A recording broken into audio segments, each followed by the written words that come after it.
हम अगेती सब्जियां तो लगाना चाहते हैं और लो टनल भी लगा सकते हैं, लेकिन हमारे पास ड्रिप इरिगेशन की व्यवस्था नहीं है।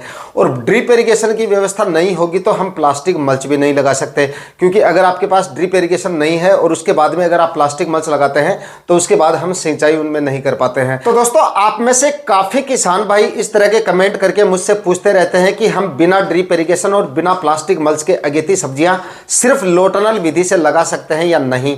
तो हाँ, बिल्कुल आप इन सब्जियों को सिर्फ लो टनल विधि से कर सकते हैं और काफ़ी अच्छा मुनाफा उन सब्जियों की फसलों से ले सकते हैं। उत्पादन भी आपको काफ़ी अच्छा मिल जाएगा बिना ड्रिप इरिगेशन और बिना प्लास्टिक मल्च के, क्योंकि मेरे काफ़ी ऐसे किसान मित्र हैं जो हर बार इन सब्जियों को इस विधि से लगाते हैं और काफ़ी अच्छा उत्पादन इन सब्जियों की फसलों से उनको मिलता है। तो दोस्तों, कंप्लीट जानकारियां आज के इस वीडियो में आपको मिलेगी कि किस तरह से आपको इन सब्जियों को लगाना है, कौन कौन सी सावधानियां रखनी है। इसलिए वीडियो को अभी से लाइक कर दीजिएगा और चैनल पे नए हैं तो सब्सक्राइब जरूर कर लीजिएगा, क्योंकि इसी तरह के वीडियो आपको इस चैनल पे मिलते रहते हैं। नमस्कार दोस्तों, मेरा नाम है सुरेश और आप देख रहे हैं खेत किसान झुंझुनू। तो दोस्तों, जो तरीका यहाँ पे मैं आप लोगों को बता रहा हूँ वो तरीका जो हम सब्जियों की फसलें बेड बना के प्लास्टिक मल्च वगैरह ड्रिप इरिगेशन तरीके से लगाते हैं, उस तरीके से कहीं ज्यादा अच्छा है और इस तरीके से काफी अच्छा उत्पादन भी लिया जा सकता है। जो किसान भाई इस तरीके से खेती करते हैं वो इस तरीके को सबसे अच्छा मानते हैं। जो हम बेड बना के और प्लास्टिक मल्च वगैरह लगा के ड्रिप इरिगेशन की सहायता से सब्जियां लगाते हैं, उस तरीके से वो किसान भाई अपने वाले इस तरीके को जो है वो ज्यादा सही मानते हैं।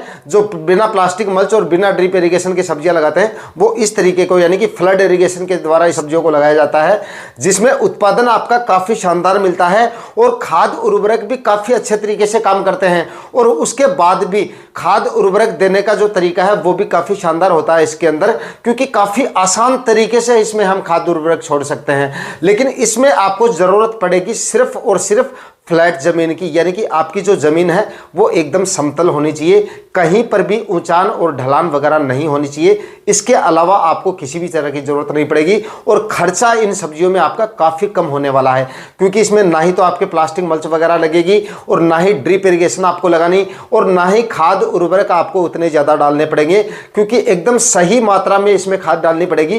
क्योंकि जो तरीका मैं आपको बता रहा हूँ उस तरीके में खाद उर्वरकों की काफ़ी बचत आपकी होने वाली है। दोस्तों, इस तरीके में शुरुआत आपको कहां से करनी है? सबसे पहले आपको अपनी जमीन की तैयारियां शुरू करनी है और जमीन की तैयारियां शुरू करते समय खाद उर्वरक पहले आपको नहीं डालने हैं, बिल्कुल भी किसी भी तरह की खाद आपको नहीं डालनी है। सबसे पहले 2 से 3 कल्टीवेशन आपको करने हैं। मिट्टी को एकदम आपको भुरभुरा बना लेना है और जमीन को एकदम आपको समतल बना लेना है।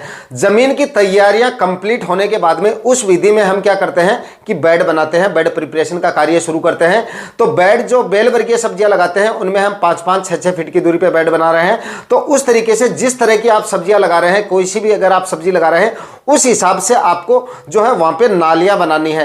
बेड बनाते समय हम क्या करते हैं, बेड बनाते हैं, बेड राइजर क्या करता है, मिट्टी को उठाता है दोनों तरफ से और जमीन के ऊपर 1 से 1.5 फीट तक मिट्टी को चढ़ा देता है, यही बेड होता है। लेकिन इसमें उल्टा हो जाता है, बेड को आप उल्टा कर दीजिए, यानी कि नालियां बनेंगी। नालियां बनाते समय मिट्टी को बीच से उठाया जाता है और दोनों तरफ फेंक दिया जाता है, यानी कि नाली के दोनों तरफ एक मेड़ बन जाती है, दोनों तरफ 2 मेड़ बन जाती है, बीच में आपकी नाली हो जाती है। इस तरीके से आपको नालियां बनानी है और नालियां बनाने से पहले आपको जितने भी खाद उर्वरकों के आपके बेसल डोज है, यानी कि डीएपी, पोटास और यूरिया और आपकी गोबर की खाद, जितने भी खाद उर्वरक है वो आप जहां जहां आपके बेड प्रिपरेशन या नालियों का काम शुरू होता है वहां पर पहले ही आप ये खाद उर्वरक डाल दीजिए। ये खाद उर्वरक डालने के बाद में आप नालियां बनाएंगे।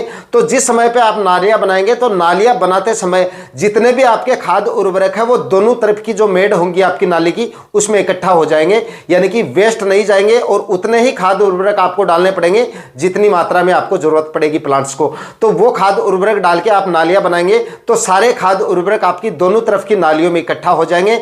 बीच में आपका जो है नाली बन जाएगी जहां पे आपको सिंचाई करनी है और दोनों तरफ की जो मेड़ होंगी वहां पर आपको सीड शोविंग करनी है। जिस तरह की आप सब्जियां लगा रहे हैं उसी हिसाब से आपको नालियों का डिस्टेंस रखना है। जैसे कि आप टिंडा लगा रहे हैं तो 4-4 या 4.5 फीट की दूरी पे आप नालियां बनाएं, और अगर आप बेल वर्गीय सब्जियां लगा रहे हैं जैसे तरबूज या लौकी वगैरह लगा रहे हैं तो आप 6-6 या 7-7 फीट की दूरी पे आप नालियाँ बनाएं, या फिर अगर आप कोई और बेल वर्गीय सब्जियां लगा रहे हैं तो 6-7 फीट की दूरी पे आप लगाएं, क्योंकि बेड आप 5 फीट की दूरी पे बनाते हैं तब भी चल जाता है, लेकिन नालियां बनाकर अगर हम कर रहे हैं तो 6-7 फीट की दूरी आपको रखनी है बेल वर्गीय सब्जियों में। उसके बाद में दोस्तों, नाली बनाने के दौरान जो नाली के दोनों तरफ मेड़ बनी है, उस मेड़ में आपको अपने बीजों की बुआई करनी है, और बीजों की बुआई आपको मेड़ के अंदर की साइड में करनी है, दोनों मेड़ों के अंदर की साइड में, यानी कि ऊपर भी नहीं करनी है और बाहर की साइड भी नहीं करनी है, अंदर की साइड में आपको बीजों की बुआई करनी है, जिससे आपके पौधों में टेम्परेचर भी काफी अच्छे तरीके से मेंटेन रहेगा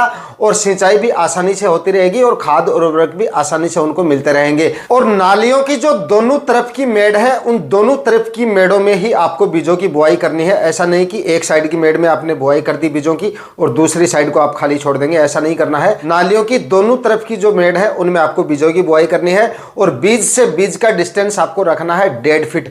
बेड बना के हम खेती करते हैं तो 1-1 फीट की दूरी पे बीज लगाते हैं, लेकिन यहां पर हमारे पास स्पेस कुछ ज्यादा है, क्योंकि नाली से नाली का जो डिस्टेंस है वो भी हमने 7 से 8 फीट का रखा है। इस वजह से नाली के दोनों तरफ की मेड़ों पे 1.5 फीट की दूरी पे आपको बीजों की बुआई करनी है, और नाली से नाली का डिस्टेंस फिर आपको बता रहा हूं 7 से 8 फीट का रखना है। 7-7 फीट का भी रख सकते हैं या फिर आप 8-8 फीट का भी रख सकते हैं, लेकिन 7 फीट से कम आपको नहीं रखना है बेल वर्गीय सब्जियों में। उसके बाद में आपको लो टनल से उनको कवर कर देना है और फ्लड इरिगेशन की सहायता से उनकी सिंचाई कर देनी है। अगली सिंचाई आपको जर्मिनेशन होने के कुछ दिनों बाद, जरूरत होने के बाद में करनी है। अब देखो, लो टनल वगैरह आपने लगाई दिया, सिंचाई वगैरह आपने करी दी, अब इस बारी आती है इनमें खाद उर्वरक देने की। बाद में हमें फर्टिगेशन वगैरह भी करने पड़ेंगे इसमें। तो इन नालियों में खाद उर्वरक देने का जो तरीका है ना, ये काफी शानदार है। यानी कि इसमें खाद उर्वरक लगते भी काफी आसानी से हैं और प्लांट पे भी ये काफी शानदार तरीके से काम करते हैं। यकीन मानिए, ड्रिप इरिगेशन से जितना खाद उर्वरक हम देते हैं, इसके मुकाबले इस तरीके से अगर हम खाद उर्वरक देते हैं ना, वो सबसे ज्यादा अच्छा काम करते हैं।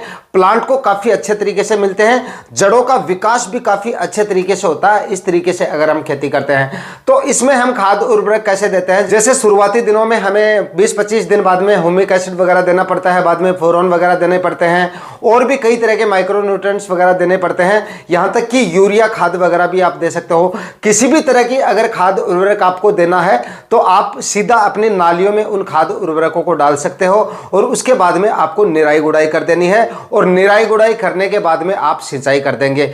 अब आप ये सोच रहे होंगे कि प्लांट तो हमारे मेड़ में थोड़े से ऊपर रह गए और खाद जो डाल रहे हैं वो डाल रहे हैं हम नीचे, यानी कि जो नालियां बनाई है उसमें हम डाल रहे हैं, तो वो क्या प्लांट को मिलेंगी? बिल्कुल अच्छे तरीके से मिलेंगी, क्योंकि रूट्स जो होती हैं वो काफी नीचे गहराई तक जाती हैं, और खाद उर्वरक जो हम देते हैं वो जड़ों के एकदम नजदीक, जितना पास देते हैं उसके मुकाबले अगर थोड़ा सा दूर देंगे जड़ों से, तो इससे जड़ें भी काफी अच्छे तरीके से डेवलप होंगी। खाद उर्वरक जितने जड़ों से दूर रहेंगे, उनको खींचने के लिए जड़ों का विकास और अच्छे तरीके से होगा, और खाद उर्वरक जो हम डालेंगे वो काफी शानदार तरीके से काम करेंगे।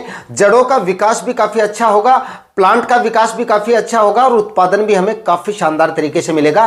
तो इस तरीके से आप उनमें खाद उर्वरक भी डाल सकते हो। इस तरीके से अगर आप ये खेती करते हैं, सब्जियां लगाते हैं, तो इसमें आपकी पानी की जो खपत है वो थोड़ी सी ज्यादा जरूर होती है, और कोई भी दिक्कत, किसी भी तरह की समस्या आपको नहीं आती है। अच्छा उत्पादन इस विधि से सब्जियां लगाकर आप ले सकते हैं। उम्मीद करता हूं आज का वीडियो आपके लिए काफी इंफॉर्मेटिव रहा होगा। वीडियो अच्छा लगा तो वीडियो को लाइक शेयर करके चैनल को सब्सक्राइब जरूर कर लीजिएगा। मिलते हैं किसी और वीडियो में नए टॉपिक के साथ, तब तक के लिए जय हिंद, वंदे मातरम।